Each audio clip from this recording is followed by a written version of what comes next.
পূর্ণার সদ্য পা দেওয়া কিশোরী মন চট করে বুঝে যায় পদ্মজা কিসের ব্যথায় কেঁদেছে। সে গতকাল রাতে নানাবাড়ি ছিল বলে জানতো না, ভোরে চলে এসেছে। নানাবাড়ির কাছে হেঁটে যেতে 5 মিনিটও লাগে না। পূর্ণাকে চুপচাপ দাঁড়িয়ে থাকতে দেখে হেমলতা বললেন, তুই যা, মাথা নিচু করে যাবি, মাথা নিচু করে আসবি, কোনো অভিযোগ যেন না শুনি। আচ্ছা আম্মা। পূর্ণা ঘরে এসে আয়নার সামনে দাঁড়িয়ে নিজেকে খুঁটিয়ে খুঁটিয়ে দেখতে থাকে। সবাই বলে তার চুল নাকি খুব সুন্দর, কিন্তু সে নিজেকে পুরোটাই সুন্দর মনে করে। গায়ের রং কালো হতে পারে, তবে সে কখনোই সেজন্য নিজেকে অসুন্দর ভাবে না। পূর্ণার ইদানিং খুব সাজতে ইচ্ছে করে, কিন্তু হেমলতার সাজগোজ পছন্দ করে না। তাই সে সতর্ক দৃষ্টিতে মায়ের উপস্থিত একবার দেখে নিল। আশেপাশে নেই। পূর্ণার দ্রুত গতিতে গত মাসে মেলা থেকে আনা লাল লিপস্টিকটা গাঢ় করে ঠোঁটে মাখল। তখন হেমলতা দেখার আগেই এক ছুটে বেরিয়ে যাবে। ঘড়ির কাঁটা সকাল 10টা বাজে। এখনও পদ্মজা ওঠেনি।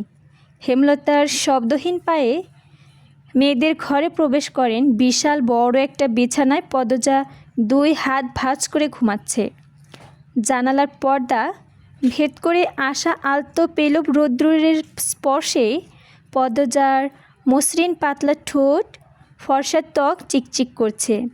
হেমলতা বিসমিল্লা বলে দ্রুত পদ্মজার গায়ে 3 বার ফু দিলেন। গুরুজনরা বলে মায়ের নজর নাকি ভালো না, এতে সন্তানের ক্ষতি হয়।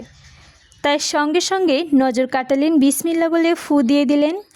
হেমলতার মায়া লাগছে পদ্মজার ঘুম ভাঙাতে, তবুও আদুরে গলায় ডাকলেন, পদ্ম, এই পদ্ম। পদ্মজা চোখ খুলে মাকে দেখে হুড়মুড়িয়ে উঠে বসে। যেদিন ঘুম থেকে উঠতে দেরি হয় সেদিন তাকে হেমলতা ডেকে তুলেন। পদ্মজা অপরাধীর কণ্ঠে প্রশ্ন করল, বেশি দেরি হয়ে গেছে আম্মা? হেমলতা হেসে বললেন, না, মুখ ধুয়ে খেতে আয়। পদ্মজা দ্রুত কলপারে গিয়ে দাঁত মেজে মুখ ধুয়ে নিল। হেমলতা ঢাকা বিশ্ববিদ্যালয়ে পড়েছেন। তার বাবা ছিল হাই স্কুলের শিক্ষক, তাই তার মধ্যে নিয়মনীতির প্রভাব বেশি। মেয়েদের শক্তপোষণ নিয়মে বড় করেছেন। নিয়মের মধ্যে সব কিছুর হওয়াটাই চাই। পদ্মজা রান্নাঘরে ঢুকে দেখে স্টিলের প্লেটে খাবার সাজানো। হেমলতা রান্নাঘরে ঢুকেই পদ্মজা দ্রুত ওড়না দিয়ে মাথাটা ঢেকে নিল।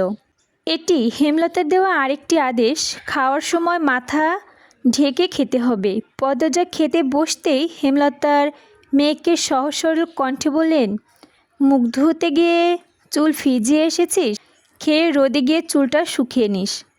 আচ্ছা আম্মা। পরক্ষণেই বলল, আম্মা, পূর্ণা প্রেমা আসেনি? পূর্ণা স্কুলে, প্রেমা দুপুরে আসবে। আর আব্বা? আব্বা কবে আসবেন? মিনমিন করে বলল পদ্মজা। এই প্রশ্নে হেমলতা থমকে দাঁড়ালেন। শুকনো গলায় জবাব দিলেন, খাওয়ার সময় কথা বলতে নেই।